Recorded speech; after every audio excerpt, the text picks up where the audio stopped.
stress, positive or negative strain, the axial stress on that gauge.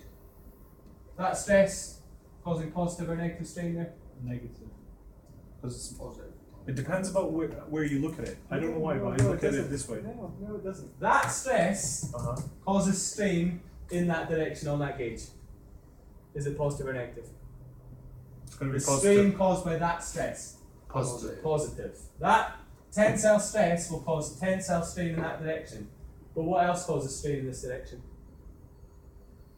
The hoop stress. The hoop stress is going to cause what kind of strain here? In this direction? Negative. Negative. If you that positive tensile stress is going to cause negative strain in this direction. So again, this stress is causing positive strain in this direction. This stress is causing negative strain in that direction. So again, we've got the issue where there's a positive and a negative strain. So we could end up with an overall negative, positive, or zero strain. It would actually be positive. Again, you've got to kind of take into account these two ratios here. This stress is twice as big as this one, but the strain caused by this stress is kind of reduced by a third. So basically what I'm saying is the negative strain caused by this, I would say it's about 2/3 of the positive strain caused by this. Again, hopefully you can see that, we've got to put a few things together. But I would say that the negative strain being caused by this in this direction is about 2/3 of the positive strain being caused by the axial stress in that direction.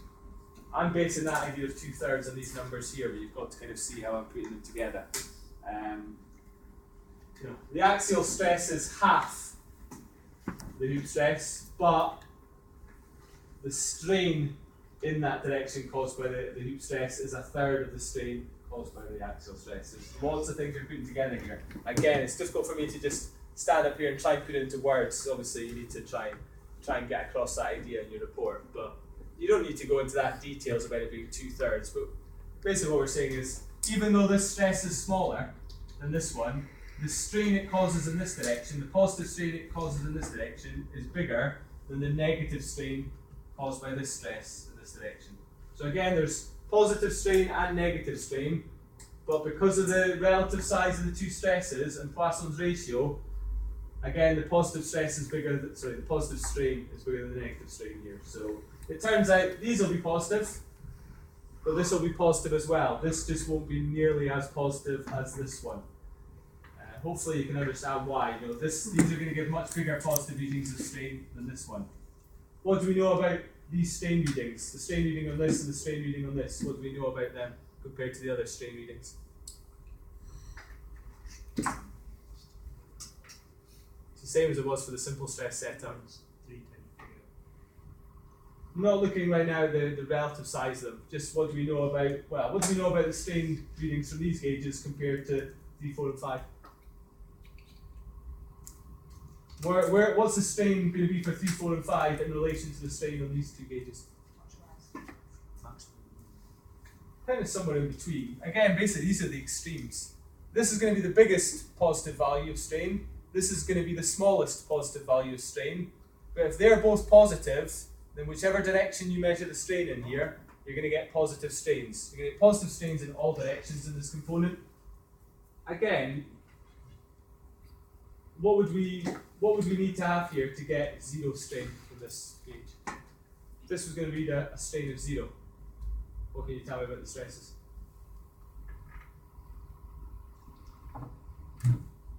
I'm assuming a Poisson's ratio of a third, and I'm getting a reading of 0 strain on that gauge. What can you tell me about the stresses if that's happening?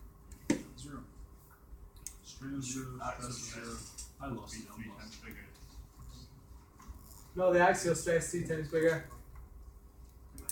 The hoop stress.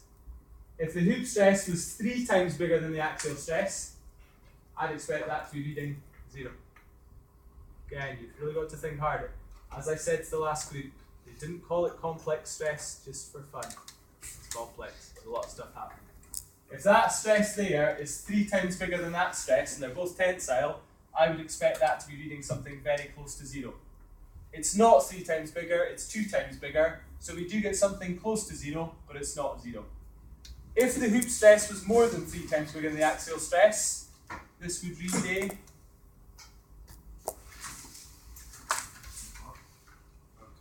If the hoop stress was more than 3 times greater than the axial, I would expect this to be giving a what reading? Negative.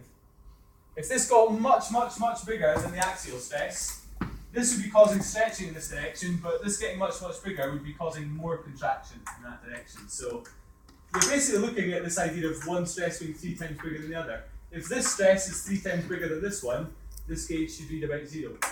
If this stress is 3 times bigger than this one, these gauges should read about 0. What we've actually got is this gauge, or sorry, this stress being 2 times bigger than this one. And therefore, because of that, none of them read 0, and they all end up being positive. A lot to think about if you're going to see why that's the case. I'd say we do get the extremes here. This will be the biggest positive value, this will be the biggest negative value, the smallest positive value, they'll all be positive, and these will be in between. Again, gauge 4, what can you tell me about the reading of gauge 4 compared to the readings here?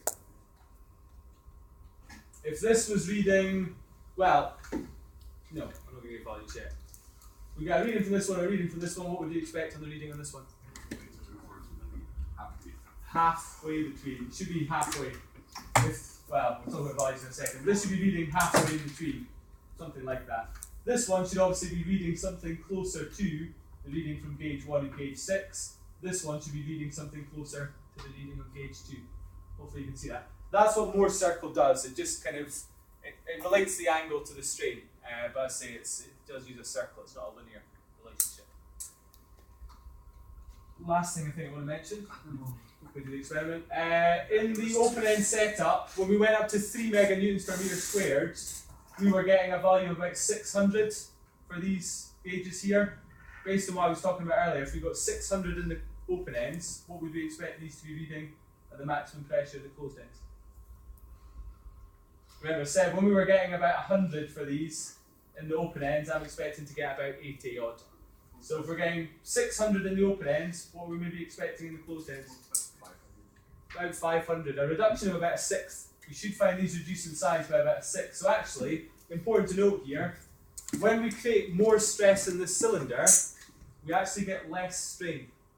The biggest strain that occurs in both these experiments is actually in the open end setup. We get bigger strain readings from these gauges in the open ends than we do in the closed ends. The biggest reading of strain we get throughout this experiment is open end setup on these gauges. In closed ends, we're not actually going to get such a big value. That positive strain caused by that, some of it's been cancelled out by that positive strain causing contraction that way. So these will be maybe about 500. This, it turns out, is going to be, well, any suggestions roughly what you might think for this one in the closed ends at the maximum pressure? If these are given 500, should be about 100 it turns out. This comes out as about 100. So if this is 500, this is 100 we're expecting on this gauge. 100, 500, what did we say for this one? That's an easy sum. 300, halfway in between. This will be closer to 500, obviously 300. This will be closer to, or in between 100 and 300. So hopefully you see the idea. Again, there's a lot of stuff you can talk about there, but again, trying to explain it, trying to explain what's doing what, it's not easy. Just remember, all of these gauges here, the strain in these gauges is being affected by both stresses. Don't lose sight of that. The strain in that gauge is down to that stress and that stress. The strain in that gauge is due to that stress and that stress. They're all being affected by both of the stresses. Vitally important that you get that across. That's why it's complex stress. Stuart, have you got Dropbox? So this one here, because of what we're going to do with the results and because of what we're doing with the other set of results, I'm only going to take pressurize this to one value of pressure. I could be, YouTube or something. yeah. So I've set this to, I know we're nearly done, but if you can just bear with me. We're going to set, I've set closed ends condition, I've wound in the hand wheel already, I'm going to connect up to the apparatus. Got to remove all readings first. Yes. Connect to the apparatus. It reminds me to zero the gauges, so I'm going to zero the gauges. I'm going to close the pressure relief valve. Was it correctly? What did you set up correctly? Connecting. Before you say it. Yeah, you connect to the, you just click on connect, it just connects the